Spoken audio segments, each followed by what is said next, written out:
네, 안녕하세요. 신박사 인사드리겠습니다. 2020년 12월 30일 올해 이제 마지막 증시 거래일 장마감 복귀 방송 하도록 하겠습니다. 드디어 12월 30일 마지막 날이네요. 뭐 큰 의미가 있다면 있을 수도 있는 거고, 뭐 또 이제 없으면 없을 수도 있는 건데, 어쨌든 올 한 해는 증시 역사에서도 굉장히 전무후무한 어떤 기록들도 세워졌을 거고, 또 이제 굉장히 스펙타클했던 그런 한 해였던 것 같아요. 개인적으로도 야 엄청난 위기과 동시에 아 이거 엄청난 기회구나 이거 무조건 잡아야겠구나 이런 생각에 거의 3월부터는 뭐 주식에 거의 몰입돼서 살아왔던 것 같아요. 코로나로 인해 가지고 뭐 또 외부 활동도 원활하지 못했기 때문에 그런 부분에서 더욱더 몰입할 수 있는 환경이었던 것 같고요. 그래서 엄청난 기회가 발동됐고 지금 기회가 엄청나게 지금 나오고 있습니다. 그래서 유튜브를 또 이제 5월달 초부터 이제 본격적으로 시작을 했고 여러분과 함께 이렇게 또 소통을 하면서 주식을 함께 해나가는 또 이제 신흥 부자의 어떤 길을 동행하는 그런 과정에 있습니다. 그리고 이제 코로나가 터지고 나서 뭐 글로벌 현상이죠. 우리나라도 마찬가지로 0%대 금리라는 정말 초저금리에 이 상황이 발생하면서 이 동학 개미 운동이라는 많은 개인 투자자가 증시로 급격하게 유입되는 그런 현상이 벌어졌고 그건 이제 대안이 없는 거죠. 돈을 굴리는 대안이 이제 주식밖에 없는 상황이 되어버리다 보니까 이런 현상이 벌어졌고요. 앞으로도 이 저금리가 상당 기간 지속될 수밖에 없는 걸로 뭐 각국의 이제 중앙은행들이 정책적인 발표를 하고 있기 때문에 그리고 이제 무엇보다 경제 성장률 자체가 높아지기 어려운 그런 국면이 됐잖아요. 뭐 중국도 뭐 이제 5%대 뭐 이런 식으로 내려오면서 우리나라도 그런 부분에서 저금리가 굉장히 오랜 기간 이어질 수밖에 없다고 보여집니다. 그래서 증시에서 기회를 모색해야 되고 또 이제 많은 기업들에 대한 어떤 투자를 아마 뭐 거의 대부분의 국민들이 해야 된다고 생각해요. 그럴 수밖에 없는 상황이고 그래서 그런 부분에서 증시에서 보다 더 이제 올바르고 건설적이면서 정석적인 투자를 해나가는 방식을 공유를 하고 제가 가진 경험들을 같이 공유하는 그런 시간을 계속적으로 가지고 있고요. 도움이 되기 위해서라면 정말 저는 철저하게 뭐 분석하고 굉장히 조심스러우면서 또 이제 사명감을 가져야 된다고 생각을 합니다. 뭐 혹자는 이제 유튜브니까 좀 편하게 뭐 자유롭게 뭐 이렇게 뭐 스타일을 뭐 한다고 하는 분들도 있는 것 같은데 개인적으로는 뭐 저도 뭐 기관에도 있었고 또 이제 증권 방송국이라는 곳에도 있었고 뭐 개인적으로 이제 교육 강의 사업도 했었고 여러 가지를 다양하게 해본 것 같아요. 이 주식 관련된 부분에서 근데 음, 항상 그렇지만 굉장히 무게감 있게 저는 하려고 해요. 왜냐하면 신중하고 이거는 돈을 다루는 일이기 때문이에요. 이게 제가 증권회사에 있던 TV에 나오는 방송국에 있던 지금 뭐 유튜브라는 어떤 이 채널을 통해서 하든 정말 일관되게 신중하고 이 분야는 가볍게 하는 분야가 저는 절대 아니라고 생각합니다. 예능식으로 한다든지 뭐 그런 분야가 절대 아니라고 생각해요. 그래서 저는 굉장히 큰 개인적으로 사명감을 가지고 또 이제 제 또 이름을 걸고 하는 또 일이기 때문에 여러분과 함께 정말 제가 하는 그리고 제 부모님과 제 가족에게 대하듯이 똑같이 하고 있습니다. 제 가족이 다 보고 있는 거고 역시나 그래서 같이 동행이라는 표현을 많이 하지만 정말 동행을 하고 있는 거고요. 예, 가족들, 저, 여러분 모두 포함해서입니다. 그래서 즐겁게 그리고 투자라는 게 행복할 수 있다. 행복하게 하는 거다. 그리고 주주가 된다는 게 굉장히 희망찬 일이다. 그런 기업을 발견해가지고 그런 것들을 같이 하고 싶어요. 투자는 외롭고 고독한 길이라고 저도 생각해 왔지만요. 이번 유튜브 채널을 운영하면서부터는 그렇지 않을 수 있다는 것들을 알게 된 저 개인적으로도 계기가 된 것 같고요. 그래서 우리 모두 신흥부자가 돼서 결국은 우리가 벌지 않으면 저는 외국인이 가져간다고 생각해요. 예, 그동안 그래왔고. 그래서 외국인들이 가져갔던, 항상 시장이 대세상승장일 때마다 가져갔던 그 부를 여러분과 제가 가져간다고 생각하면서 저는 이 채널을 운영해 나갈 겁니다. 그 길 함께 계속적으로 힘차게 희망차게 나아가 보죠. 네, 오늘 마지막 날인데요. 셀트론의 레키로 나주, 예, 이제 제품명이죠. 예, 요거 식약처에서 자세한 설명을 했는데요. 그거에 대한 분석을 좀 해드리고요. 그리고 이제 구독자분 질문이 들어온 게, 이거는 짚어드려야겠다 싶더라고요. 많은 종목이 있는데 이걸 어떤 비율로, 어떤 업종에 어떻게 포트를 짜야 될지 정말 모르겠다. 예, 이렇게 여쭈셨는데 어떤 분이. 그에 대해서 제가 답을 드리면서 이렇게 공식적으로 좀 말씀을 드리려고 해요. 그래서 2021년 신박사의 추천 포트폴리오. 실적 개선과 성장성을 동시에 겸비한 핵심주. 이것들이 결국은 내년도 핵심 주도주가 될 것이고, 2021년도 여러분과 제가 신흥부자의 길을 가는데 역할을 해줄 그런 종목들이 될 것입니다. 그런 것들을 빅피처를 한번 그려보는 시간을 가져보도록 하겠습니다. 그럼 장 마감부터 정리 한번 해보도록 하죠. 오늘 코스피 지수는 1.8% 상승해서 2873포인트 역사적 신고가입니다. 2020년 마지막 거래일 날 역사적 신고가입니다. 너무나 의미가 큰 것 같아요. 상승 종목수 651 종목, 하락 종목수 191 종목. 압도적으로 많았죠. 상승 종목수. 그리고 이제 코스닥 쪽은 1.1% 상승해서 968포인트로 마감했고요. 상승 종목수 1036 종목, 하락 종목수 263 종목. 그래서 코스닥 지수도 20년 내 최대로 높은 구간. 보시면 2000년 뭐 그때 IT 버블 때 2925포인트 요때 고점 찍고 꺾인 후에 20년 동안 볼 때 최대치로 마감됐습니다. 그래서 코스닥도 20년 만에 최대치입니다. 굉장히 의미 깊은 마지막 거래일이었고요. 내년 연초 장세가 얼마나 센 장이 될지. 왜냐면 보세요. 위로 없잖아요. 위로 뚜껑이 열려 있습니다. 하늘문이 열려 있어요. 성장 업종의 주도주들이 오늘 막판까지 튀었어요. 삼성전자, 삼성SJ, LG화학 보십시오. 다 튀었어요. 현대차, 현대모비스 뭐, 그렇죠. 카카오, 네이버. 야, 이거 저도 참 주식 짧게 한 건 아니지만 이거는 너무너무 기대가 됩니다. 2021년 정말 여러분과 제가 신흥 부자의 길로 들어서면서 정말 웃으면서 코로나까지 이 셀트론 치료제가 이제 승인받고 튀어대는 그런 과정 속에서 누그러지면서 진짜 오프라인에서 보는 그런 날이 굉장히 얼마나 기대될지. 하여튼 뭐 코스피 지수, 코스닥 지수 모두 이렇게 역사적 신고가의 흐름, 역사적인 건 아니죠. 코스닥은 어쨌든 엄청난 최고치였던 경신을 하면서 이렇게 마무리했다는 거, 아주 베스트한 피날레라는 거. 제약업종 지수도 신고가 흐름 내어주고 있는 흐름이고요. 의약품 업종 지수도 마찬가지로 이번에 세 번째 대파동은 어마어마하게 이제 거의 가늠되고 있는 것 같아요. KLX 커뮤니케이션 지수, 뭐 네이버, 카카오 같은 기업들 포함된 거죠.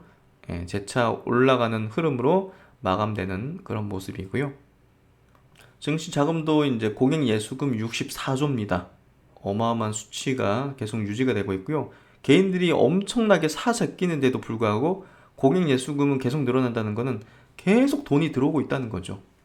계속 돈이 들어오고 있는 거고, 오늘 같은 경우는 개인들이 4,900억 정도를 코스피에서 순매도했고 외국인 기관이 그걸 다 막았고요. 코스닥은 뭐 외국인 기관이 좀 팔고 개인이 사들이는 그런 흐름이었네요. 그럼 주요 종목들 흐름을 한번 볼게요. 동행 스탭님께서 댓글들을 이제 다 확인하시면서 상담 요청 들어온 종목 이제 체크 좀 해달라는 그런 요청 댓글들에서 저한테 좀 전달을 해주셨는데요. 먼저 이렇게 요청 들어온 것부터 체크를 한번 해드리도록 할게요. 파맵신인데요. 파맵신 같은 경우는 이제 그 항암 신약 개발 기업이잖아요. 그래서 제가 이제 몇 번 언급을 드렸죠. 이거 너무 바닥권인 것 같다. 시총 규모도 그렇고 뭐 전환사 차이 있긴 하지만 그래도 상대적으로 조금 밸류상 주가가 낮은 위치에 있기 때문에 1, 2월 달 바이오 장세 때 그래도 괜찮은 흐름이 좀 기대해 볼 수 있다. 이런 얘기를 들었는데요. 뭐 멤버십 회원분들 대상으로도 이제 그때 한번 리포팅 체크해 드린 적이 있는 것 같아요. 그래서 내년 상반기에 이제 3중 음성 유방암 병용 임상 이상에 진입한다 해서 지금 뭐 거의 이상 단계로 진입하는 파이프라인이 많아요. 항암제 쪽으로. 그래서 그런 부분에서 기대 가치를 좀 받을 수 있는 부분이고요. 긍정적인 시각 그대로 저는 유지하고 있습니다. 그리고 이제 태고 사이언스. 이 종목은 과거에 제가 이제 그 스마트 리포트를 짚어드렸는데요. 요때 짚어드렸어요. 그리고 나서 좀 오르다가 이제 좀 꺾이면서 제가 종종 체크해드리는 종목인데요. 이 종목은 지금 그 화상 치료제로 국내에서 세 개 이제 품목이 허가받고 이제 잘 되고 있죠.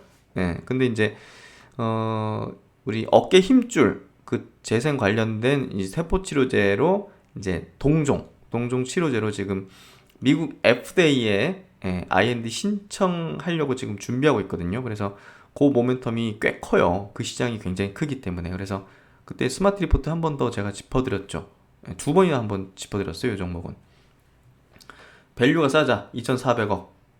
그래서 주가도 이제 튀지 않았고, 그래서 여전히 긍정적인 시간 유지하고 있고, 이런 거는 들고 있으면 마음이 좀 편하다. 그런 얘기는 들었는지 모르겠지만 하여튼 들고 있으면 좀 편한 그런 종목이에요. 그래서 실적도 나오는 종목이고 뭐 재무적으로도 지금 우량하고 여러모로 볼 때 걱정하실 필요는 없는 것 같아요. 갖고 계신 분이 이제 요청을 좀 해주신 것 같은데 걱정하실 필요는 없고요. 그리고 이제 아미코젠도 과거에 제가 이제 스마트 리포트 짚어드렸는데 여기 이제 이렇게 떨어졌잖아요. 그래서 그 종종 체크 드리고 있는데 이게 이제 바이오 원료 의약품을 이제 공급하는 그런 기업이고 국산화 기업 그리고 삼성 바이오 셀트론이 성장하면서 같이 성장할 수 있는 그런 중장기적인 어떤 기업이다는 설명을 드렸는데 오늘 한 8% 튀었네요. 그렇죠? 이게 특별하게 오늘 나온 내용이 타법인 주식 출자인데 이게 이제 베트남 법인이네요. 현금 취득하고 콜라겐 원료인 젤라틴 생산 공장을 설립하기 위한 거다. 그래서 엄청나게 임팩트 있는 그런 내용은 아닌 것 같아요. 요것 때문에 오른 건 아닌 것 같고요. 바이오 종목들이 대부분 이제 연초부터 끌어올리는 어떤 흐름이거든요. 그래서 미리 끌어올린 것 같아요. 그런 흐름인 것 같고 어쨌든 중기적인 포석으로 가셔도 되고 아미코제는 아니면 이번에 바이오 장세 때 좀 튀면 이익 실현하셔도 되고 그거는 이제 선택의 문제인 것 같아요. 근데 중장기적으로 저는 요거는 좀 성장해 나갈 수 있는 그런 종목이라고 생각해요. 그렇게 좀 보시면 될 것 같고요. 그리고 이제 보령제약인데요. 보령제약은 제가 NK 세포 관련된 기업을 자회사로 갖고 있기 때문에 그 편승이 될 수 있다는 얘기를 드리면서 설명을 드린 종목인데요. 이 종목은 뭐 최근에 주가가 좋은데 어떤 내용이 궁금하셨을까요? 어쨌든 좋은 흐름 잘 유지되고 있는 것 같아요. 그래서 특별하게 이제 걱정하실 필요는 없고요. 무상증자까지 해가지고 지금 뭐 됐잖아요. 오늘 무상증자 그거 한 박셀바이오는 또 상한가 같죠? 그래서 NK는 연초에 바람이 크게 불 수도 있는 그런 쪽이기 때문에 잘 갖고 계시면 될 것 같고요. 대한유화 같은 경우 요것도 최근에 많은 분들이 이제 계속 요청하셨는데 사실 문제는 없잖아요. 조정 나올 수 있는 구간이라고 말씀드렸고 그래서 2차전지 소재 기업으로서 상당히 이제 유화 쪽으로도 이제 실적이 개선되는 흐름이기 때문에 괜찮아요. 오늘 4.5% 올리면서 추세적인 다시 상승 추세 복귀하려는 그런 흐름인 것 같고요. 당연히 이제 매일마다 주가가 올라갈 수는 없죠. 그러니까 그런 것들 감안하시고 주식은 사실 오르는 기간보다 하락하거나 횡보하는 기간이 더 길어요. 그래서 그런 부분을 감안하시면서 주식의 메커니즘이 그러니까 그런 걸 받아들여야죠. 그래서 문제 없다는 거 다시 한번 말씀드리고요. 일진 머티리얼즈 같은 경우도 이 종목도 마찬가지로 2차전지 소재 이제 동방 회사잖아요. 주가 여기 안 좋을 때 뭐 요 주가 안 좋은 요런 구간에서 매수해 놓으면 될 것이다 하는 얘기를 드렸잖아요. 중장기적으로. 그래서 꾸준하게 이렇게 우상향 패턴 나오는 것 같아요. 최근에 그 기관들 수급도 괜찮은 것 같고요. 그래서 부담 없는 것 같아요. 어차피 내년에 이제 그 말레이시아 공장 들어가면서 매출에 확대되거든요. 완전 그 볼륨 자체가. 그래서 그런 부분을 생각해야지 일시적으로 뭐 실적이 약간 좀 둔화된 거 이런 거 가지고서 부정적으로 리포트 쓰는 사람도 있고 애널리스트 중에서 저는 모르겠어요. 좀 이해가 되지 않더라고요. 그래서 그런 부분에서 긍정적으로 계속 말씀드리고 있는 그런 2차전지 종목입니다. 그리고 이제 안트로젠 같은 경우는 제가 스마트 리포트나 유망주 리포트로 짚은 적은 없는데요. 이 바닥권에서 말씀드렸어요. 이것도 첨생법 관련해서 당연히 수혜보는 종목인데 눌려 있었다. 코로나 모멘텀에 이제 아니니까. 근데 여기서부터는 괜찮다고 말씀드렸고 흐름 나오는 것 같아요. 이게 조정이 굉장히 오랜 기간 벌어졌거든요. 그래서 2017년도, 2018년도 초에 텐베거 했었어요. 텐베거. 이 당뇨병성 족부 궤양증 해서 이제 미국에서 이제 임상을 진행하고 있는데 임상 결과들이 굉장히 좋아요. 그래서 기대가 되고 있는 거고 오랜 기간 이렇게 조정을 받았잖아요. 그리고 한번 여기서 튀었다가 다시 이제 조정받았잖아요. 그러면 뭐 악재도 뭐 특별한 건 없어요. 그런 부분에서 시세가 회복될 수 있는 그런 어떤 흐름이 좀 전개되는 것 같고요. 그런 부분에서 주가 위치도 굉장히 괜찮았잖아요. 그래서 그 위치 말씀드렸고 지금도 괜찮아요. 흐름 전개될 것 같고요. 그리고 이제 고바이오랩에 대한 홀딩 할지 말지 뭐 이렇게 의견을 이제 물으신 분이 계셔가지고 전달받았는데요. 이 종목 여기서 이제 추천 이제 드렸지 않습니까? 제가 이 멤버십 회원분들한테 드렸었나? 그렇죠. 어쨌든 여기서 단기적으로는 좀 매도할 수도 있지만 저는 뭐 파세요 뭐 이렇게 말씀드리지는 않았어요. 왜냐하면 이거 제대로 된 시세가 나온 게 아니거든요. 그런 부분에서 여기서 좀 조정을 받고 이제 연초에 지금 바이오 신약주들 주가 띄우려고 지금 딱 자리 만들어 놓고 있어요. 그래서 제가 이제 1, 2월 달에 바이오 장세 크게 설 수 있다는 얘기를 드린 게 그 큰손들 흐름을 보면서 말씀드린 거거든요. 고바이오랩도 이제 그 축에 속하는 거예요. 지금 자리 만들고 있는 거잖아요. 딱 보면. 그래서 너무나 이제 이런 것들 많이 봤기 때문에 너무 쉽게 설명하는 거 아닌가 하는 생각도 드시겠지만 이거는 뭐 뭔가 좀 움직임이 있는 것 같아요. 뭐 그리고 이제 뚜렷한 어떤 명분이 있잖아요. 마이크로 바이옴 분야에서 임상 개발 속도가 이제 국내에서도 가장 빠르고 FDA에 지금 임상 이상하면서 내년도 같은 경우는 세계 최초의 마이크로바이옴 신약이 탄생할 가능성이 매우 높은 상황이기 때문에 분명히 이제 그 기대 가치를 띄우면서 주가 퍼포먼스를 만들 수 있거든요. 명분이 있기 때문에. 그래서 앞서 이제 매물을 잘 흡수를 하면서 매집도 잘 된 것 같아요. 그런 부분 본다면 고바이오랩을 전 아직은 매도할 이유가 없다 이렇게 좀 말씀을 드리고 싶어요. 뭐 물론 이제 제가 드리는 이런 의견들은 제가 100% 보장할 수도 없고 또 스스로 다 결정을 하셔야 되는 부분이지만 저도 이제 손절도 하고 예상도 틀리고 하는 것들이 있죠. 당연히 많이. 그렇기 때문에 그런 것들 감안하시고 그래도 이제 제가 이제 대세 상승 국면에서는요. 자랑하는 게 아닙니다. 대세 상승 국면에서는 제가 가지고 있는 이 거래 어떤 기술 거래 어떤 이 방식들이 승률이 굉장히 높더라고요. 2017년도에도 이제 그때 강세장이었지 않습니까? 그때도 바이오 주식 같은 경우는 승률이 거의 100% 가까이 됐었어요. 당시에 이 자랑하는 게 아니라 계좌 이제 결과 체크하면서 보니까 그렇더라고요. 그래서 그런 부분 말씀드린 게 대세 상승장의 제 방식들이 굉장히 잘 맞아요. 왜냐하면 제가 큰 손들을 체크하는 포인트들이 있는데 큰 손들이 움직이는 것들을 보면서 하다 보니까 수익률이 굉장히 좀 높아지는 경향이 있어요. 그래서 대세 상승 국면에서는 공격적으로 투자하고 조금 꺾인다 싶으면 자금을 확 줄이거나 좀 쉰다든지 주식을 이런 방식을 하는 것도 고려하는 거죠. 그래서 그런 것들 미리 말씀드린 거예요. 저 같은 경우. 그래서 고발력 같은 경우는 홀딩해도 괜찮을 것 같다고 저는 생각해요. 그럼 이제 시총 상위주들 한번 보죠. 오늘 삼성전자 3.4%. 이야, 8만 원, 8만 전자예요. 8만 전자. 시총이 이제 거의 500조 육박해요. 엄청납니다. 진짜. 참 내년장 기대가 되는 것 같아요. SK하이닉스도 2% 상승하면서 내년도 바이오 그 반도체 장세를 조금 예고하는 것 같아요. 반도체 쪽도 굉장히 경기 사이클상 이제 좋아지는 국면이니까. LG화학도 이제 2차전지 대표주로서 1.3% 상승. 삼성바이오 뭐 강보합 정도, 셀트리온은 약보합 정도. 그러니까 바이오는 좀 쉬었죠. 예, 큰 덩치 있는 바이오는. 그래서 셀트리온, 삼성바이오가 연초에는 조금 쉴 수도 있어요. 예, 조금. 그러니까 연초라는 게 뭐 1월 첫째 주라든지 이런 정도. 네이버 같은 경우 3% 상승, 삼성 에세이 4% 상승. 그래서 이거 세게 연초부터 날리는 거 아니야? 2차전지 모빌리티 쪽. 예, 그렇게 좀 생각이 되고, 현대차도 0.7%뭐 강보합 정도. 카카오 1.3% 강세. 그리고 오늘 오전에 제가 그 스마트 리포트로 올려드렸죠. 현대차 그리고 현대모비스까지.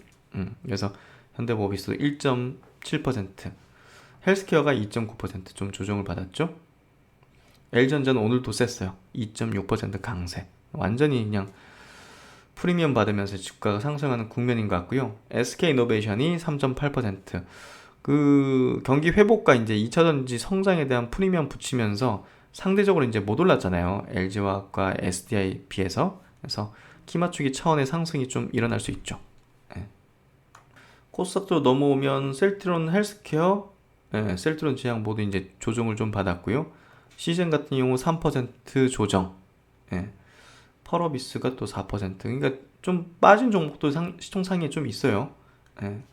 그래서 그렇게 좀 됐고요. G3BNT 같은 경우가 이제 최근에 제가 좀 느낌이 안 좋다고 했잖아요. 근데 역시나 다를까 이제 벌어졌어요. 최대 주주 변경됐는데요. 지금 뭐 대표이사가 이제 지분을 이쪽에다 팔고 자사주까지 팔았거든요. 그래서 추가적으로 이제 전환사채를 이제 450억도 신규 자금 유치를 이제 발행을 했는데요.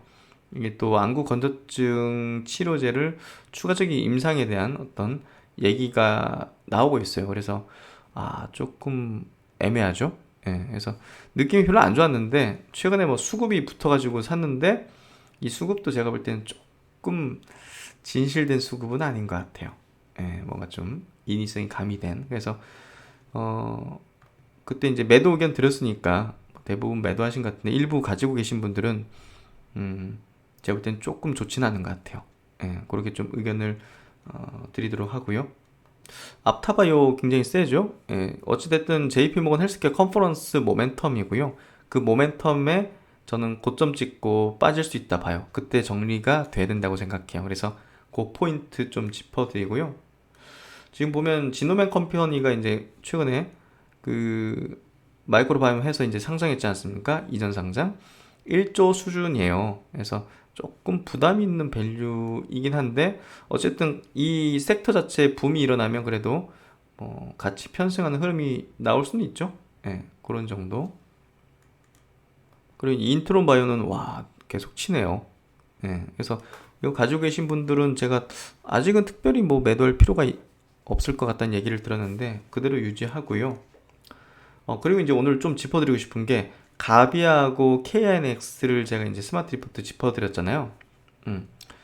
어쨌든 지금 구간은 조금 매력적인 것 같아요. 개인적으로 볼 때도. 그래서 KNX, 가비아 이 자리는 좀 좋은 자리 아닐까. 어차피 중장기로 성장하는 기업이에요. 트래픽 발생에 의해서. 그래서 일시적으로 좀 흔들리는 실적, 뭐 예상보다 조금 저조한 실적 때문에 뭐 일진 머티리얼즈나 뭐 5G의 KMW나 뭐 이런 것들처럼 일시적으로 흔들리는 게 기회지 사실 뭐 붕괴되는 건 아니라고 생각해요. 그래서 그런 측면으로 바라보시면 괜찮으실 것 같고요.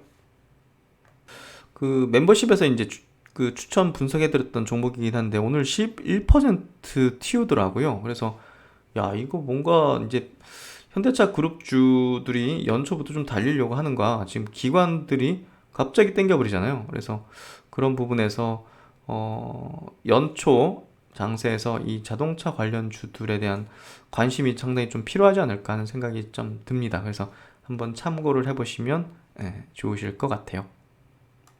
네, 그러면 이제 오늘 내용 들어가기 앞서가지고 한 구독자님이 이제 댓글로 질문 주신 내용인데요. 그 종목들을 어떻게 업종 비중 가질지, 포트폴리오 어떻게 구성하면 좋을지에 대해서 굉장히 좀 어렵다. 종목이 많은데 이걸 또 다 살 수 있는 것도 아니고 또 어떤 비중으로 해야 될지 정말 모르겠다. 이렇게 하셔가지고 이 부분은 사실 제 개인적인 생각이에요. 각자 어떤 뭐 자금의 성격, 자금의 규모, 성향, 기간 뭐 이런 것들이 이제 다 개별 투자자분들이 다 다르기 때문에 사실 이거는 뭐 케이스 바이 케이스라고 볼 수 있는데요.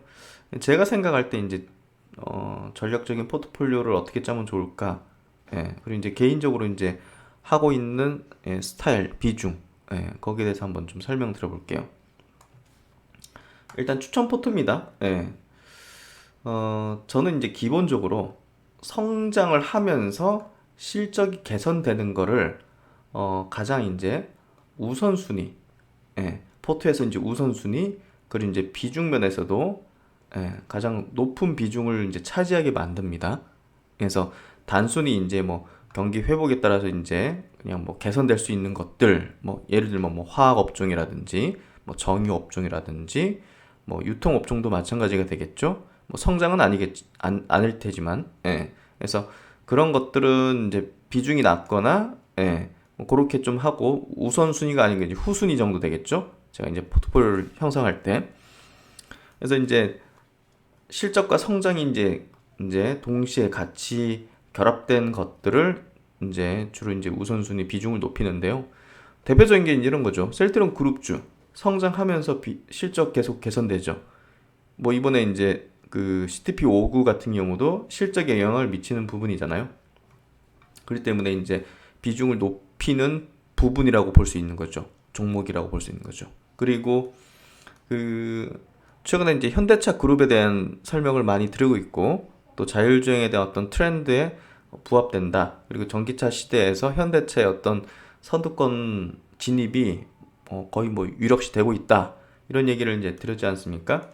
그런 부분에서 경기에 따라 이제 회복되면서 현대차 그룹이 또 이제 성장이나 어떤 이따가 또 자세히 설명드릴 겁니다. 그런 부분에서 이제 우선순위 그리고 비중을 높이는 그런 측면에 이제 전략을 하죠. 그래서 제가 추천드리고 싶은 거는요. 지금 현재 제약바이오가 이제 굉장히 세죠. 그러니까 이제 코로나 관련주가 아니라 다른 이제 신약 기업들의 시세가 굉장히 셉니다. 그래서 그런 새로운 기술들, 마이크로바이옴, NK 세포, 항암제, 유전자 치료제, 뭐 카티 치료제 이런 것들에 대한 기술에 대한 어떤 설명들을 제가 굉장히 많이 드렸는데요. 제약바이오에 대한 비중은 요건 이제 셀트리온 그룹주는 사실 좀 번외입니다. 그건 이제 장기적인 어떤 투자 관점이니까 그건 제외예요. 일단 제약바이오 40% 포트 비중인데요. 이거는 이제 장기가 아니라 일적입니다. 3월 이내로 3월 이내로 올 매도해야 돼요. 제약바이오. 그러니까 이제 이게 한시적인 투자입니다. 이제 셀트리온 그룹주는 장기고요. 번외라고 말씀드렸죠. 지금 신약주들, 뭐 제약바이오 종목들 제가 이제 스마트 리포트라든지 뭐 유망주 리포트 그리고 이제 제가 마감 이렇게 영상에서도 설명드리는 종목군들 싹 다 전부 다 3월 전에 올 매도를 해야 되는 전략입니다.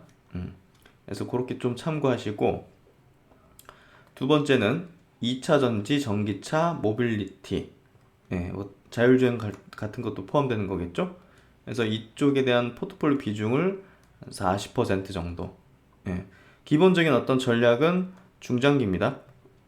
중장기. 중장기고 이번 상승장에서 거의 뭐 꼭지를 형성시키는 어떤 그런 군이라고 보면 될 것 같아요. 그래서 그런 부분에서 이제 주력이라고 보시면 될 것 같고요. 셀트리온 그룹과 더불어서 이제 주력입니다. 2차 전지는 뭐 다들 아시겠지만 삼성 SDI 그리고 LG화학을 제가 꾸준하게 그, 그 낮은 가격대에서 많이 이제 추천드렸고 분석을 해드렸고 뭐 웬만한 분들은 거의 대부분 두 종목은 들고 계신 것 같아요. 예.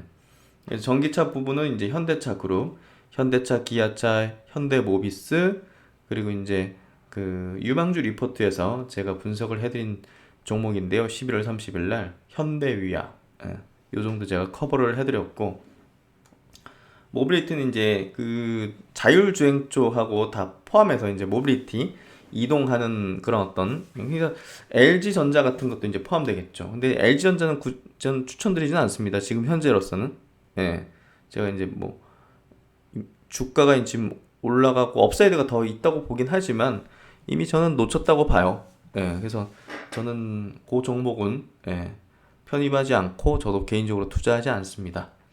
그래서 이제 이쪽에 이제 범주에 있는 것들 자율주행 관련해 가지고는 나중에 제가 또 종목들을 또 찾은 종목들을 분석해 드리는 시간이 있을 것 같고요.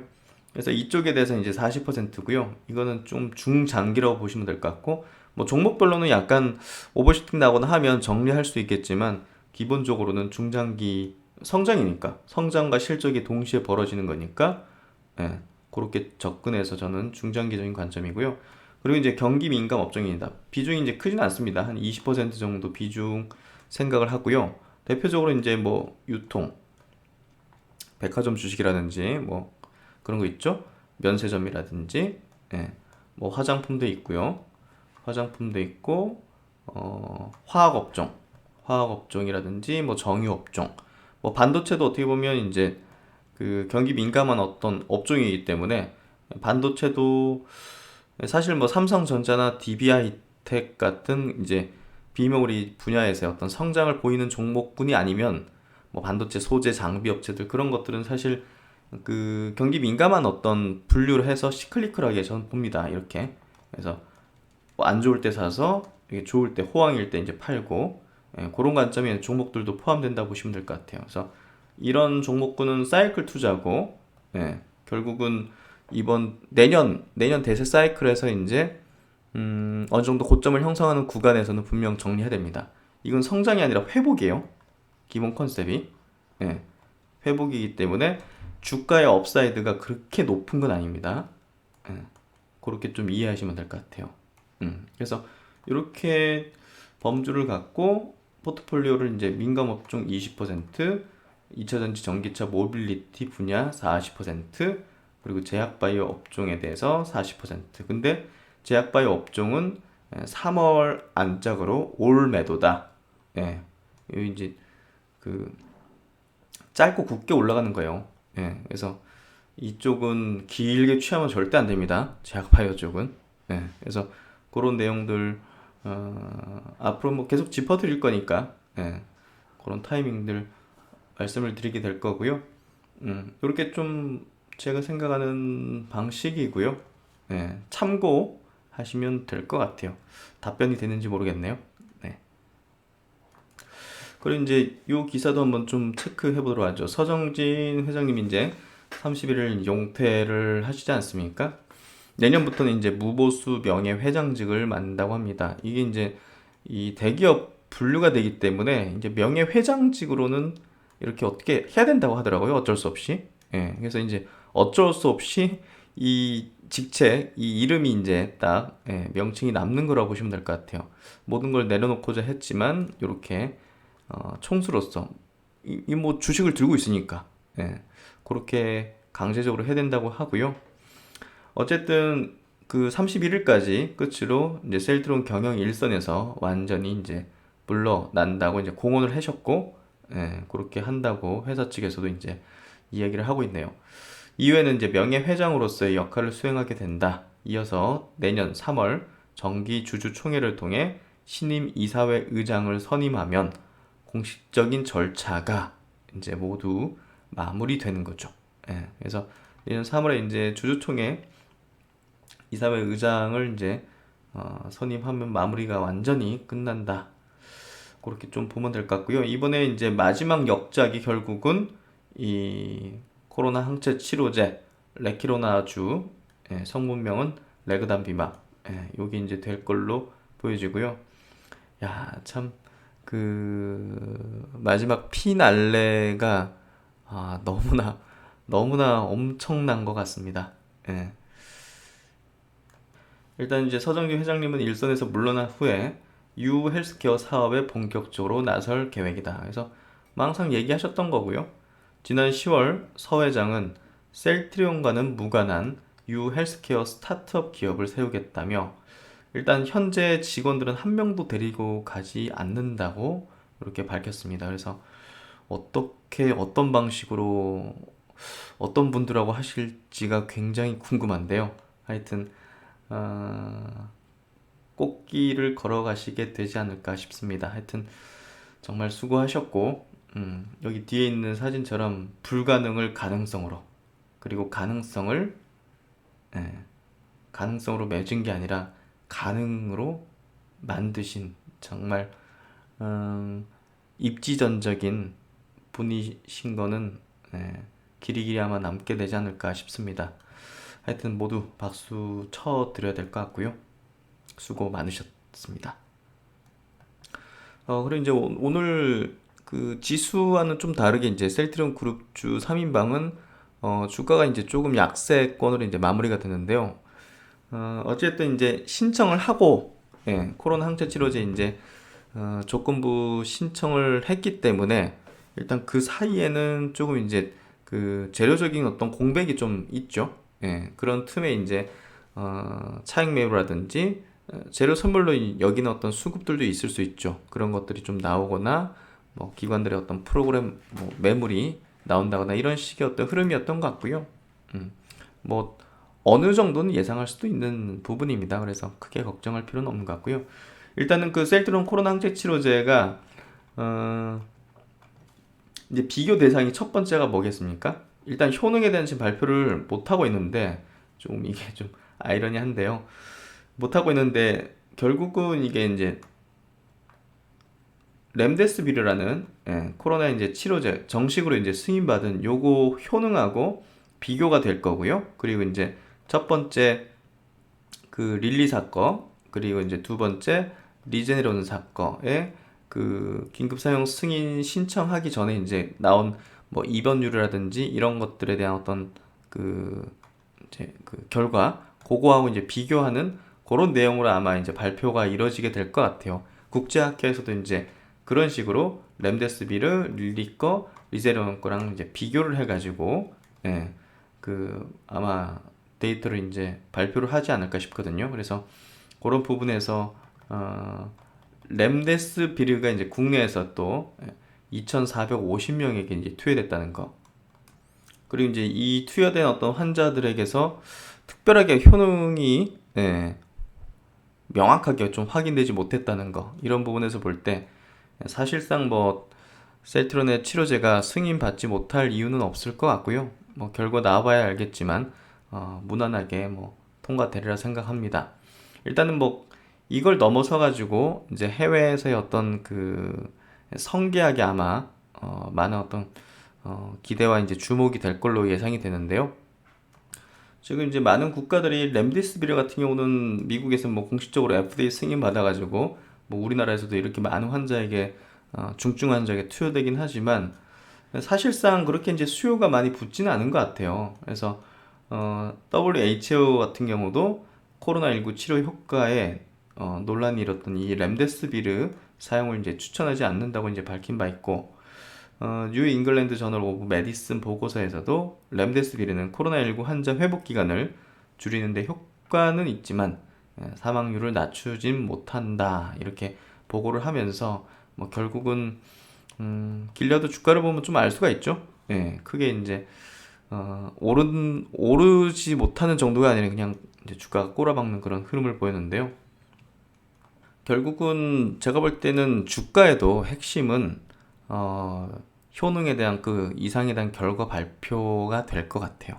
그게 나와가지고 이제 비교가 되면 다른 어떤 약과의 어떤 비교가 명확히 되면 그게 이제 주가의 임팩트가 엄청나게 큰 거겠죠. 그 뚜렷한 효과가 이제 비교를 해봐도 있으면 향후 이제 해외에서의 어떤 성계약이 분명히 이루어진다는 어떤 그 기대 심리가 분명히 이제 수급에도 나타날 수밖에 없겠죠. 그래서 핵심은 효능이 될 것이다. 이렇게 저는 생각을 합니다.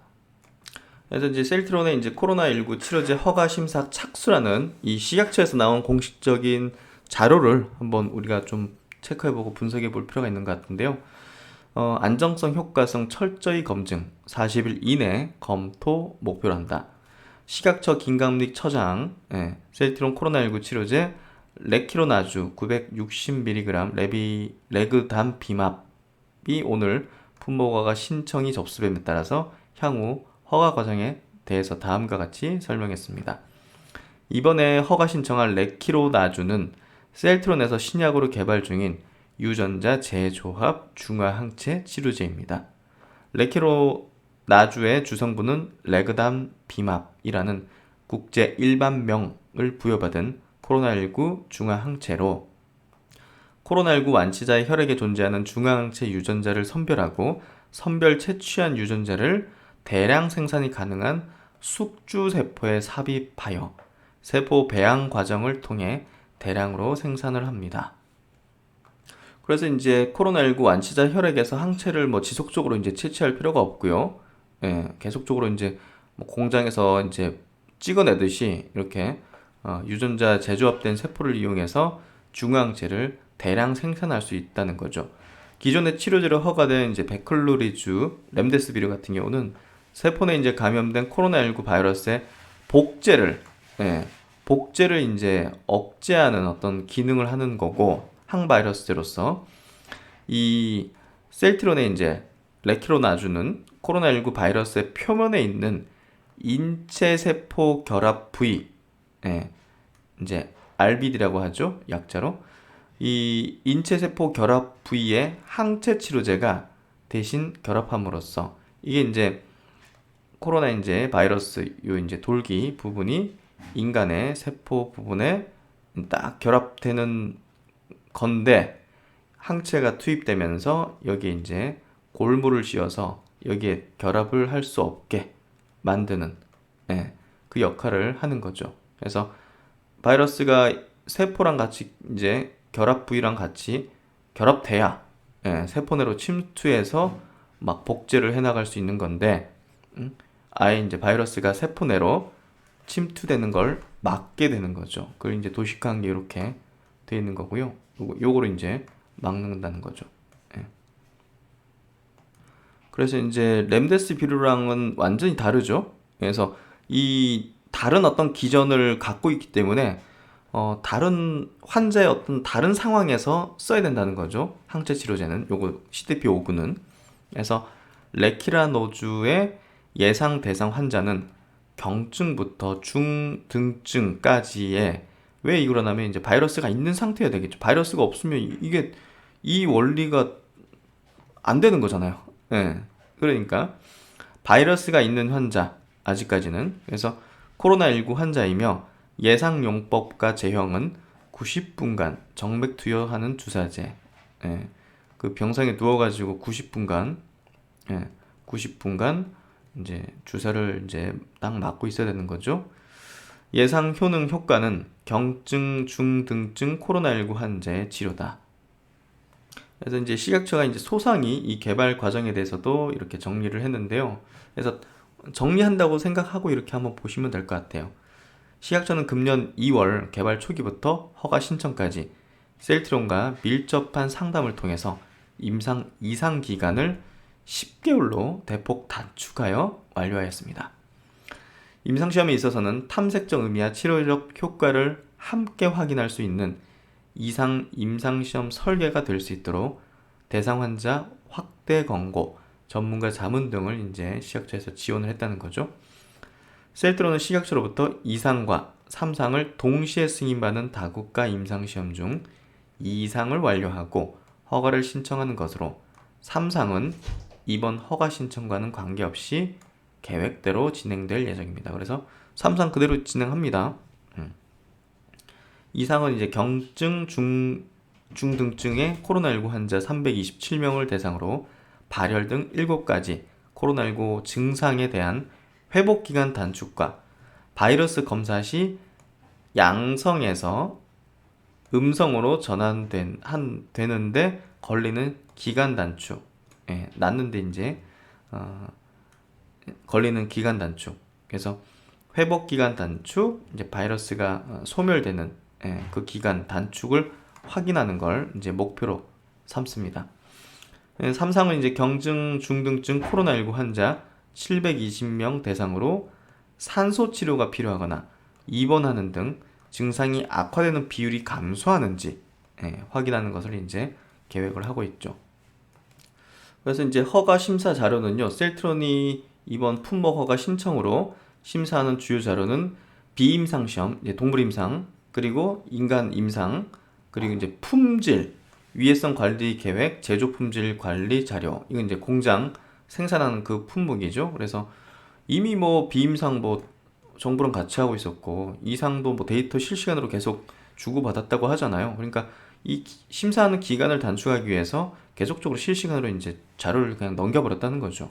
그리고 이제 공장 같은 경우는 아마 실사를 하겠지만 뭐 이미 뭐 정평이 나 있죠.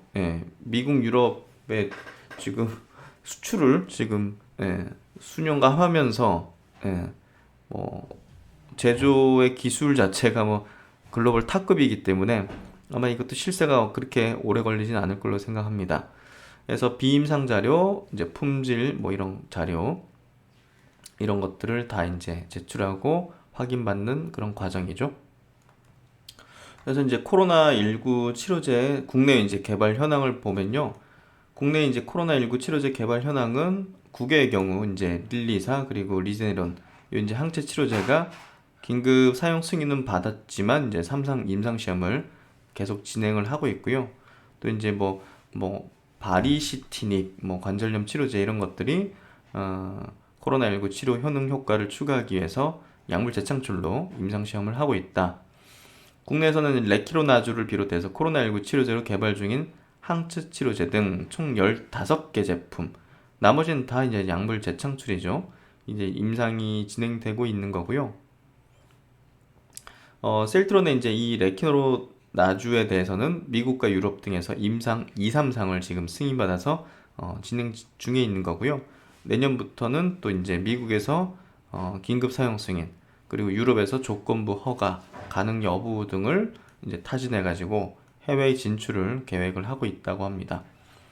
이 제품은 전 세계적으로 개발 경쟁 중인 코로나19 항체 치료제 중 릴리 리제네론사에 이어서 세 번째로 허가 당국에 사용 승인을 신청한 제품입니다. 그래서 우리나라가 이런 어떤 엄청난 바이오 신약 개발 기술의 강국이라는 것을 자리매김하는, 그리고 세계에 선포하는 그런 어떤 외신에 이제 많이 나가고 있겠죠. 그런 부분에서 자랑스러운 일인 것 같고요. 식약처는 앞으로도 개발되는 코로나19 치료제 백신의 허가 신청이 있을 경우 안정성과 효과성을 철저히 검증하는 한편 최대한 신속히 허가할 수 있도록 최선을 다하겠다, 이렇게 발표를 한 거고요. 그래서 이제 국내외 이제 임상 시험 이제 진행 현황에 대한 부분을 보면요. 1상 승인 일자 7월 17일 32명 대상으로 확인됐죠. 안정성, 내약성. 그리고 이제 경증환자 대상으로도 안정성, 내약성 확인됐고, 이제 영국에서도 이제 같이 진행했죠. 바이러스 감소가 이제 관찰이 된 거 학회에서 발표를 했고요. 그리고 이제 2, 3상 9월 17일 날 이제 승인받은 2, 3상 이제 해외 포함해서 327명이 등록 완료됐고, 이제 결과 발표만을 앞두고 있는 시점이죠. 그래서 12월 29일 허가 신청을 어제 이제 하면서 이상의 어떤 마무리 부분을 장식했고요. 이제 3상 10월 8일 날 이제 승인받은 거, 요거 이제 감염 환자와 접촉한 대상자, 요건 이제 그 예방 임상이죠. 여기 이제 1,200명으로 국내선 700명 대상으로 진행을 합니다. 그래서 이제 해외에서 임상 시험 이제 승인을 받은 현황을 체크를 해보면요. 1상에 대해서 한국, 루마니아, 영국에서 승인받아가지고 한국과 영국에서 이제 1상을 진행했었고, 또 이제 3상 같은 경우는 한국, 루마니아, 미국, 영국, 스페인 이렇게 5개 국가에 이제 승인을 받아서 진행을 할 예정이죠. 그리고 이제 중증 환자 대상으로도 삼상 허가를 받았는데요. 루마니아, 이탈리아 지금 심각한 유럽 쪽에서 이제 승인을 받으면서 조금 중증인 환자들 대상으로 요건 이제 임상 시험을 받은 것 같은데요. 그리고 이제 제넥신 쪽 소식인데요.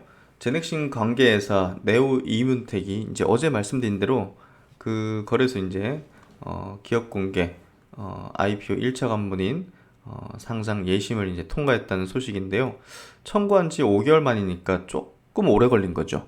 예, 왜냐하면 이제 이 기업이 국내 이제 회사가 아니라 해외 기업이거든요. 그래서 미국 기업이기 때문에 조금 심사하는데 좀 시간이 필요했고, 이건 뭐 여러 가지 보안이라든지 여기 보시면 밸류에이션을 조정하고 최대 주주인 제넥신이 갖고 있는 이제 지분, 그거 이제 보호 예수를 늘리는 등의 요청이 있었던 것으로 안다 해가지고 이런 어떤 조정을 하면서 시간이 다소 좀 많이 걸렸던 것 같고요. 그 이후로는 이제 해외 기업이었던 그 코오롱 티슈이 있지 않습니까? 그 기업이 이제 문제가 좀 터졌잖아요. 예, 그래서 그런 부분에서 아마 좀 해외 기업에 대해서는 조금 더 보완하거나 조정하는 그런 과정이 좀 있었던 것 같고요. 지금 뭐 코오롱 티슈인 같은 경우는 뭐 상패 가능성도 충분히 열려 있는 그런 어떤 개선 기간을 지금 부여받은 상태로 거래가 안 되고 있죠. 이제 그래서 이제 기술성 평가도 뭐 A 등급 이상 통과했고, 빠르면 뭐 내년 1월 안으로 뭐 증권 신고서 제출할 전망이다, 이런 전망들이 나올 것 같은데요. 어쨌든 이제 제넥신에게는 좋은 소식이고 또 호재이기 때문에 내년에는 아마 요 모멘텀을 좀 받으면서 그래도 시세가 어느 정도 좀 회복되지 않을까 생각이 되는데요. 일단은 지금 뭐 가장 핵심은 코로나 이제 백신 쪽에 대한 모멘텀 부분이 주가의 가장 동인이기 때문에 그 부분이 좋은 내용이 나오는 게 더 중요할 것 같아요. 어쨌든 이 중장기적인 관점에서는 네오 이문텍이 하이루킨이라는 이 면역 항암제 핵심을 이제 판권을 지금 유럽과 미국 거를 이제 핵심을 갖고 있기 때문에 이 기업이 향후에는 더 투자적인 어떤 측면에서는 매력적이다, 요 얘기를 들었죠. 그래서 그 점 참고를 하시면 될 것 같고요. 그리고 이제 제넥신의 코로나19 치료제 GXI7, 이게 지금 인도네시아 시약처로부터 임상 이상 시험 계획 승인을 받았다고 합니다. 어, 코로나19 환자 210명을 대상으로 진행되는데요. 140명에게는 이 약을, 70명에게는 위약을 투여해서 안정성, 유효성을 이제 평가를 한다고 합니다. 이게 일단은 조금 시간이 좀 늦어진 것 같아요. 그런 부분에서 미국에서도 지금 하고 있는데 일단은 진행이 조금 되지는 않는 것 같아요. 그래서 주가에 대한 어떤 임팩트라든지 파급도는 조금 낮은 편이다, 이렇게 좀 볼 수 있을 것 같고요. 그리고 이제 또 중요한 포인트가 카카오를 좀 물어보신 분도 많으신 것 같은데요. 저번에 스마트 리포트를 이제 카카오 짚어드리면서 전고점 돌파가 뭐 거의 확실하다, 이렇게 제가 조금 도발적이면서 과감하게 이렇게 제목을 달리면서 설명을 드렸는데요. 이 기업이 카카오페이, 그리고 카카오뱅크, 카카오페이지 요 순서로 이제 내년에 상장할 걸로 이제 예상이 되고 있어요. 다 조단이에요. 특히나 이제 카카오뱅크는 장외 시장에서 지금 시총이 32조 원 수준을 좀 형성하고 있기 때문에 지금 카카오가 시가총액이요. 지금 카카오가 지금 시가총액이 34조거든요. 그러니까 어마어마한 규모죠. 그래서 카카오뱅크까지 이렇게 좀 장내로 들어오는 상장 절차가 이제 된다는 것만 시장에 이제 열리게 돼도, 알려지게 돼도 주가의 파급력이 굉장히 클 수 있기 때문에 카카오의 주식이 절대 죽을 순 없다는 얘기를 계속 강조드렸는데요. 어쨌든 오늘 제 관심주 중에 하나가 DNC 미디어라고, 그 이제 카카오 페이지하고 같이 협력해가지고 콘텐츠 만드는 그 웹툰이라든지 웹소설 같은 거 만들어서 이제 해외에도 같이 공급하는 그 기업이 오늘 한 10% 넘나드는 강세를 보였는데요. 어쨌든 내년에는 카카오가 이제 굉장히 큰 어떤 IPO 돌풍을 예고를 하고 있고, 거기에 따른 어떤 기업 가치 어떤 상승, 실적도 이제 개선되면서 이런 어떤 모멘텀이 있기 때문에 카카오에 대해서는 긍정적으로 제가 계속 말씀을 드렸고, 죽을 순 없다. 네이버와 함께 죽을 순 없다. 그래서 내년에는 네이버보다는 카카오가 모멘텀이 더 크다는 측면에서 카카오가 최근에 이제 수급도 상당히 좋은 편이죠. 예, 외국인 기관들의 수급도 좋기 때문에 이 부분 체크를 해두시면 좀 좋을 것 같고요. 이런 어떤 상장과 관련된 약간의 어떤 우량한 종목, 뭐 대표적인 게 DNC 미디어 같은 종목이 있죠. 이런 것들도 같이 덩달아서 움직일 수 있기 때문에 한번 관심을 가져보셔도 좋을 것 같아요. 그래서 지금 증권가에서 바라보는 기업 가치가 카카오뱅크가 6조에서 40조, 카카오페이가 7에서 10조, 카카오페이지가 2에서 4조. 어마어마합니다. 예, 하여튼 내년 한번 기대를 해보도록 하죠. 그리고 이제 전기차 쪽인데요. LG가 인도네시아에서 10.6조 원 배터리 산업 협력을 맺었다는 소식이 오늘 속보로 나왔는데요. 야, 오늘도 전기차 LG화학도 1.3% 강세, 삼성 SDI도 4.4% 강세. 그래서 내년 장세가 이 현대차 그룹도 오늘 좋았지 않습니까? 현대차 그룹 이 전기차 친환경차 자율주행 2차 전지 이 모빌리티 섹터 자체가 연초부터 굉장히 셀 느낌들이 나와요. 예. 그리고 이제 바이오도 이제 수급이 돌면서 사실 이제 셀트론 그룹주가 움직이면 다른 바이오주가 조금 둔화되거든요. 왜냐면 수급이 그 셀트론 삼형제로 수급이 이제 몰리면서 모멘텀 발생하면서 수급이 몰리면 뭐 못해도 한 5에서 한 8조 정도가 거래대금이 쏠리거든요. 그러면 다른 바이오주나 다른 주식들이 별로 안 좋아요. 그렇기 때문에 셀트론 그룹주가 약간의 어떤 소강 국면으로 들어가는 거잖아요, 지금. 그렇기 때문에 다른 바이오주들이 치고 나갈 수 있는 그런 수급적인 어떤 그 동인이 생겼죠.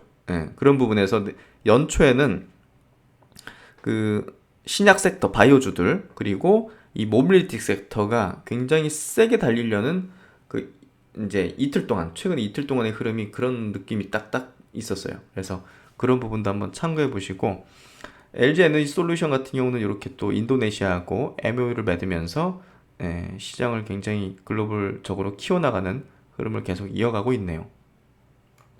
그러면 이제 요 리포트를 한번 좀 소개시켜 드릴게요. 하이투자증권에서 나온 리포팅인데요.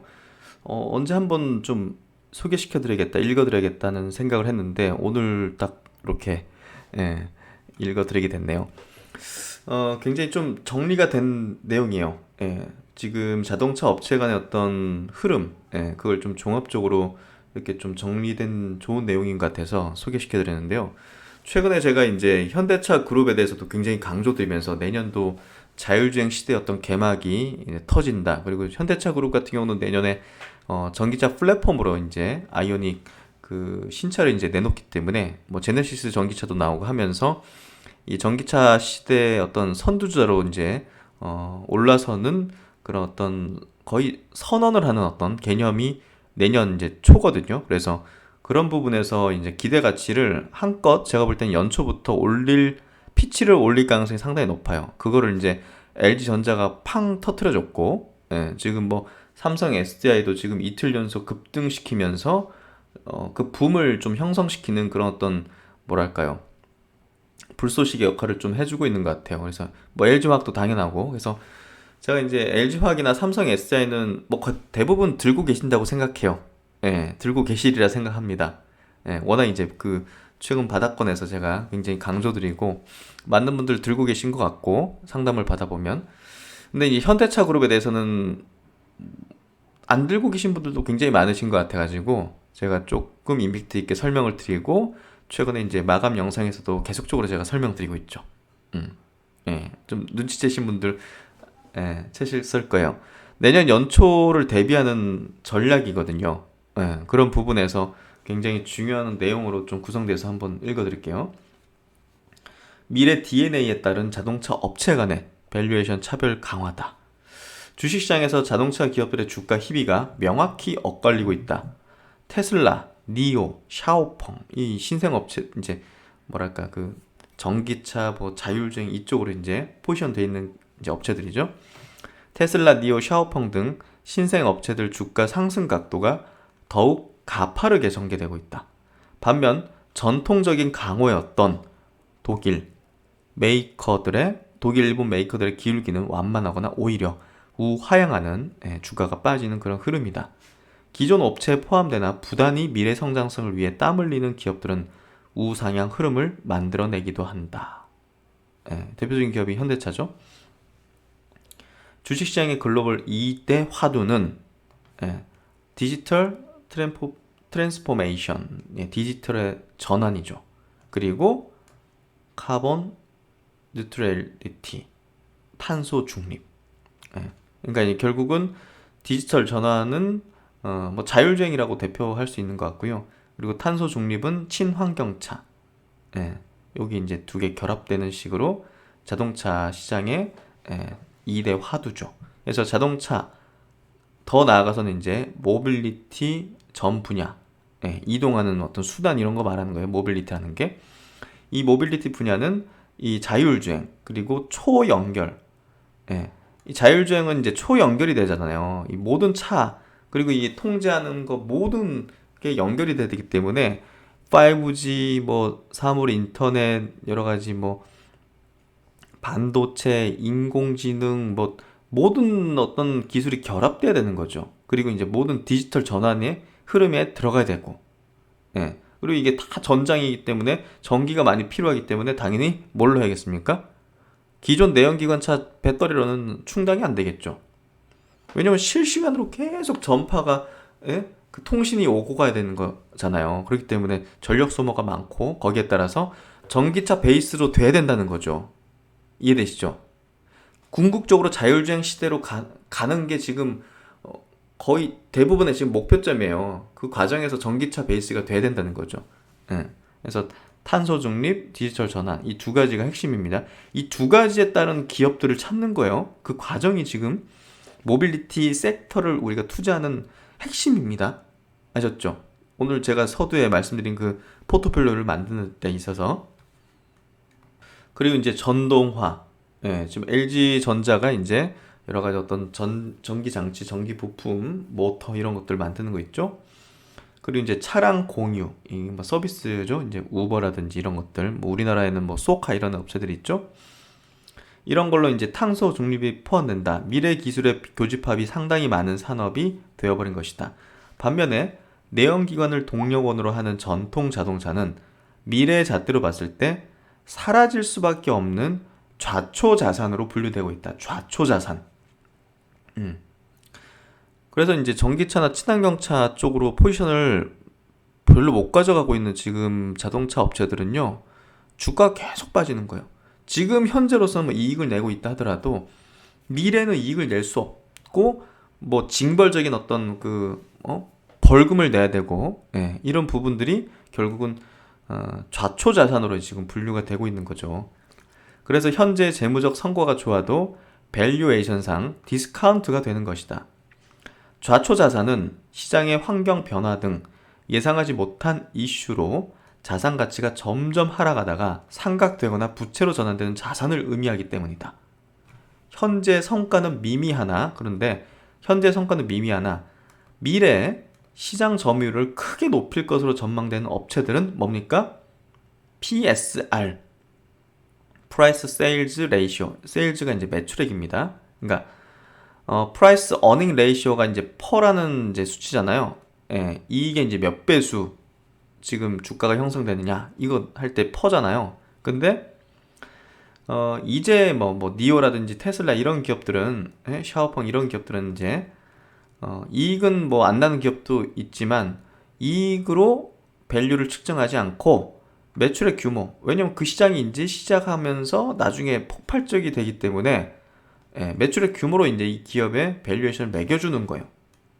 허락해준다고 표현해야 돼요. 그래서 매출액이 뭐 예를 들어서 1,000억이면 1,000억에 대해서 한 30배수의 뭐 PSR을 매겨준다 하면 3조의 어떤 가치로 평가를 해주는 거죠. 무슨 얘기인지 아시겠죠?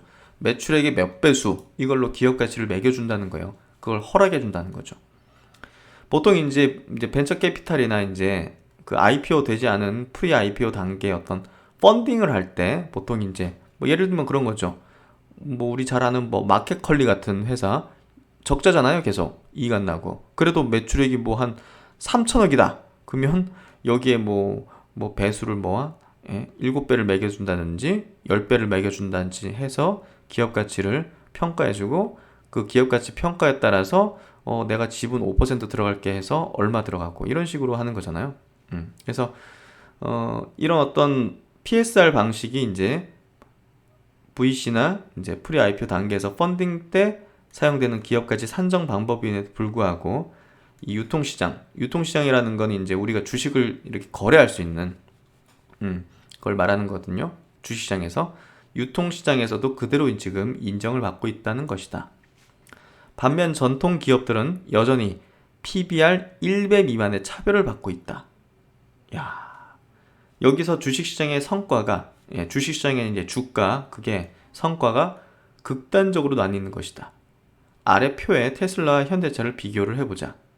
2020년을 기준으로 퍼 11배, PBR은 55배, PSR은 28배 차이가 날 정도로 격차가 벌어졌다. 지금 테슬라는 시총이 뭐 700조인가요? 800조인가요? 와, 진짜 어마어마하죠. 그래서 비교를 해보면 테슬라는 올해 이제 퍼가 286배, 내년은 예상되는 게 168배. 뭐 압도적이죠. 다른 회사랑은 뭐 비교할 수가 없습니다. 현대차하고 비교해보죠. 현대차 이제 올해는 조금 이제 둔화됐으니까 25배. 내년 이제 개선되는 걸로 전망되니까 한 자릿수 8.7배. PBR은 0.7배. 테슬라는 PBR이 올해 38배. 내년에도 31배입니다. PSR은 뭐 당연히 한 배가 안 되죠. 현대차는. 하지만 테슬라는 올해 19배, 내년도는 뭐 13배 이렇게 된다고 합니다. 그만큼 이제 이렇게 용인해 주는 거죠. 이런 PSI라는 측정 가치를. 그러면 이제 이 기업들의 이제 주가를 한번 보죠. 아래 그림은 이제 좌초 자산 없이 미래 성장성만 보장되는 기업들. 이걸 이제 그룹 1으로 묶었어요. 테슬라, 니오, BYD 뭐 이런 기업들 있지 않습니까? 이런 기업들의 주가는 보십시오. 그냥 뭐 한마디로 미쳤다 표현하는 거죠. 이렇게 되었고요. 올해 같은 경우도 이렇게 시장 환경이 안 좋은 환경 속에서도 이랬고요. 좌초 자산의 마이너스를 상쇄할 미래 성장성을 갖춘 기업. 여기에 이제 현대차가 포함되죠. 내연기관을 하고 있긴 하지만 이걸 상쇄할 미래의 어떤 성장성을 지금 갖추고 갖춰 나가고 있는 기업들.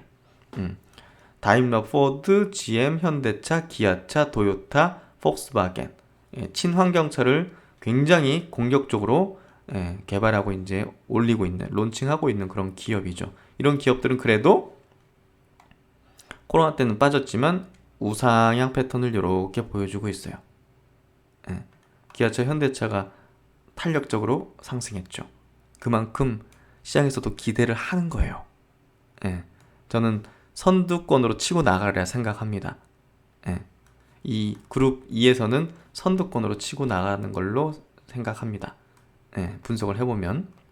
그리고 보시면 미래 성장성보다 좌초 자산이 더 부각되는 기업들 그룹 3 보십시오. 주가가 코로나 이전에도 지지부진하다가 꺾였다가 별로 회복되지 못하고 있죠. 그러니까 그 이전으로 회복되지 못하죠. 그룹 2는 보시면 코로나 이전보다 돌파를 하는 기업이 많죠. 현대 기아차만 돌파하고 나머지는 돌파하지 못했군요. 그래서 그룹 3들은 BMW, 독일 차들 좀 많고요. 일본 이제 도요타 말고 다른 업체들, 혼다라든지 이런 업체들. 그래서 이런 업체들은 지금 그다지 이 전기차, 뭐 수소차, 친환경차, 자율주행 어떤 대열에 좀 편승을 하지 못하는 그런 흐름인 거죠. 그래서 이제 각각 다른 그룹으로 옮기기 위한 각고의 노력을 기울여야 할 것이다. 각 자동차 기업들은 이제 요 요 증권사에서 이렇게 강조했던 이런 것들에 대한 미래 기술들을 장착하기 위해서 연구개발, 인수합병, 전략적인 제휴 등 다양한 노력을 기울일 것이다. 다행히도 이제 현대차 그룹은 이런 어떤 그 미래 기술을 장착하기 위한 어떤 다양한 어떤 요소들을 갖추거나 모빌리티 범위를 확장하기 위해서 숨가쁜 행보를 보이고 있다. 그래서 주가가 그룹 2에서 선두주자로 지금 자리매김하고 있다. 앞으로 노력 여하에 따라 밸류에이션 산정 기준이 전통 기업의 가치 측정에서 성장 기업의 잣대로 이동될지 여부가 판가름 날 것이다. 그래서 LG전자가 최근에 튀는 게 이제 이런 거죠. 성장 기업의 잣대로 이제 이동하면서 주가가 그렇게 튄 거죠. 2030년 자동차 50%, UAM 30%, 로보틱스 20%의 청사진 제시 후 이를 완성하기 위한 변화가 빠르게 나타나고 있다. 최근에 로봇 분야 세계 1위의 기술력을 지닌 보스턴 다이나믹스의 인수도 이런 맥락에서 이해해야 할 것이다. 그래서 현대차 그룹이 그룹 위에서 선두권으로 지금 나가고 있다는 거, 그리고 이제 막 이런 인수합병하고 제휴하고 하는 것들이 굉장히 다른 어떤 기업들 대비해서 선제적으로 하고 있다는 거 기대되죠. 그래서 저는 내년도 핵심 유망주 주도주로 현대차 그룹을 꼽았고 그거에 대한 설명을 계속적으로 제가 드리고 있습니다. 그래서 이제 연말에 조금 시간 되시면요, 뭐 전부 다 이렇게 한번 보셨으면 좋겠어요. 네이버에서는 현대모터 그룹 테크라고 이렇게 검색을 하면요, 딱 검색하면 여기 홈페이지가 뜨거든요. 현대자동차 그룹 테크 해서. 그러면 여기 사이트에 들어가면요, 현대자동차 그룹의 이 미래에 대한 어떤 비전, 기술에 대한 설명, 계획들이 모두 나와 있어요. 모빌리티 디바이스, 서비스. 그래서 이 사이트 들어가서 한번 차근차근 하나씩 보시면 현대차가 나갈 어떤 행보, 그리고 내년도의 어떤 그런 모습들이 그려지거든요. 그래서 되게 재밌어요. 한번 보세요. 시간 되시는 분들. 그래서 뭐 자녀분들하고 같이 보셔도 좋고요. 교육도 되고 재밌잖아요. 자동차 막 미래 자동차 막 멋있는 자동차들. 그래서 한번 보시고 이런 어떤 그 미래 지향성을 가지고 있고 준비를 해왔고 이렇게 해나갈 거구나. 이것들을 이해하면 보다 더 이제 우리가 기업에 대한 가치를 전망하고 또 장기적인 관점에서 세트론 그룹주처럼 주주의 관점으로 우리가 들여다볼 수 있는 거잖아요. 그래서 너무 이제 뭐 시세가 지금 뭐 얼마 비싸니 싸니 뭐 이렇게 보면서 그런 관점으로 이제 보지 마시고 이런 기업의 미래를 한번 연상해 보면서 투자의 여부를 한번 판단해 보시는 게 보다 더 현명하시지 않을까, 그런 생각이 들어서 이 사이트는 한번 들어가 보세요. 현대 모터그룹 테크라고 이제 검색하면 나옵니다. 그래서 이제 이렇게 오늘장 정리를 마무리를 해봤는데요. 이거 전달받은 내용 한번 말씀드리겠는데요. 그 댓글 쓰신 분 중에서 이제 김봉명님이라고 이제 눈이 좀 불편하셔서 안 보이시는 분이신 것 같더라고요. 근데 댓글 상당히 좀 감동적이었고요. 고맙고 항상 응원해 주셔서 감사드리고 응원드립니다. 좋아요 버튼이 어디 있는지 이제 몰라서 이제 안 보이니까 누르지 못하신다고 댓글로는 이렇게 어떻게 쓰시더라고요. 한글로 잘 쓰셨더라고요. 틀림없이. 그래서 그 마음 잘 전달받았고 그렇게 또 정말 감동적이었던 것 같아요. 그 댓글은. 그래서 최선을 다해서 정말 최선을 다해서 내년도에도 행복한 투자가 되실 수 있도록 그렇게 열심히 하도록 하겠습니다. 네, 올해 여러분과 함께 만나게 됐고 또 이제 같이 힘을 받으면서 주고받으면서 나갈 수 있는 이 순간이 가장 행복하고 유익하고 좋은 시간인 것 같습니다. 네, 올 한 해 마무리 잘 하시고 신박사는 또 내년 행복한 동행길에서 뵙도록 하겠습니다. 네, 즐거운 저녁 시간 되십시오. 감사합니다.